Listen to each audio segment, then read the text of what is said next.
and I'm standing here with our champion, Gene, better known as Buster Quirk. Tell us how you felt about your ride today. Well, it was exuberating. I tell you, it was a lot of fun, and you just don't get to ride a horse like that and have a score like that every day, so it was great. Thank you. I'll tell you what, let's take a look at your run. We'll get a little commentary on your run now. Okay.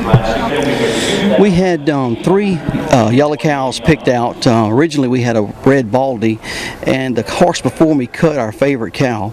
So we had 3 yellows that we picked out, and Austin was showing me which one he wanted me to cut, and first one was not too hard to get done. It worked out pretty well, moved right out there in the top.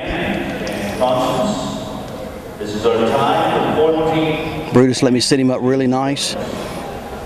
Almost a little long to the left, and corrected that really quick. It really came out well. And they will each receive a check for $2,600. He's doing such a good job. The horse is just fantastic. This cow, real nice. We split 16. Brutus wasn't much on quitting there. He wanted to work a little longer, but we were ready to move on. That cow was a little soft and wasn't doing too much for us. I'm going back in looking for another yellow cow. Austin is probably pointing at it for me right now, so. This one's a little bit more difficult to get out. Congratulations, Steve. But Brutus is just a great horse. 16, 17, and 18. They'll each receive a belt buckle. He is so good. He really stays right in there where he's supposed to. Makes very few mistakes. Not saying the same for me.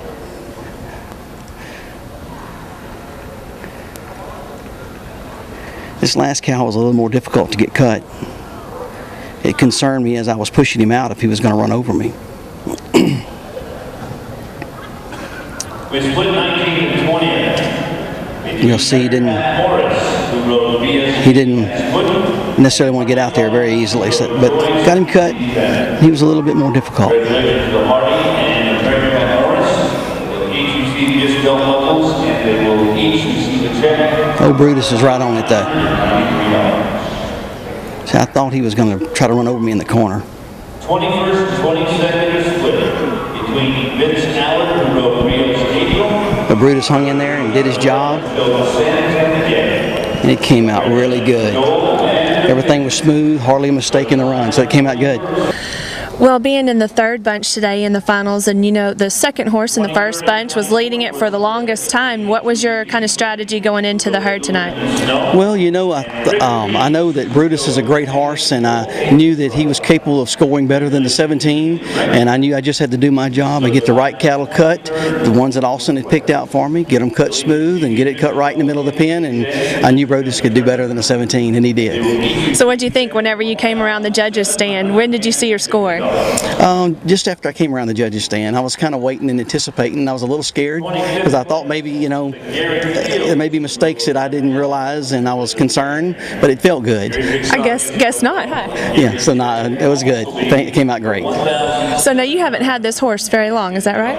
Bought it in the fall of last year from Mr. James Hooper. And you said Austin's your trainer? Yes, Austin Shepherd's our trainer, and we've been with him for about 4 years now. So.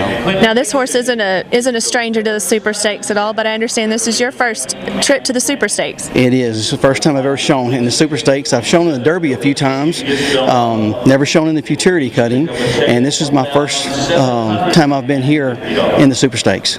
Well, what a debut, huh? It came out great, and it just feels so good. Now I understand that cutting is kind of a family affair too, is that correct? Well, me and my middle son, I have 3 boys, and my middle son is the one that cuts with me. The other 2 never really cared for it that much, so me, it's kind of me and Todd's thing. How did you get involved in cutting?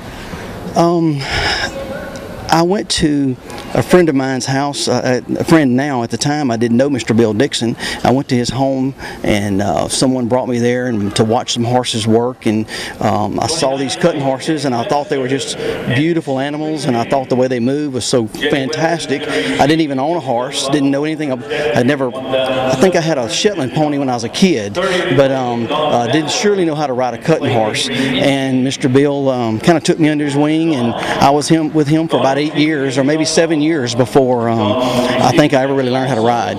So it took a long time. When you don't know anything about a horse and you don't know how to ride, to start from scratch is pretty tough. Now, what you were telling us earlier, a successful cutting, you were telling us a couple of things to the mark of a successful cutting at first was... Well, it's 3 things. When you first get started as an amateur, if you go into a cutting and you don't lose your hat, if you don't fall off the horse and you don't lose a cow, it was a good day. Well, you've come quite a ways, it looks like, to mark a 2:22 today. They don't give those away, do they? No, sir. You worked hard for that. I did. It's been a long time. Thank you for visiting with us. Again, this is your 2010 Super Stakes Classic Amateur Champion, Buster Quirk, riding Playin at the Mall, scoring a 2:22 to take the title tonight.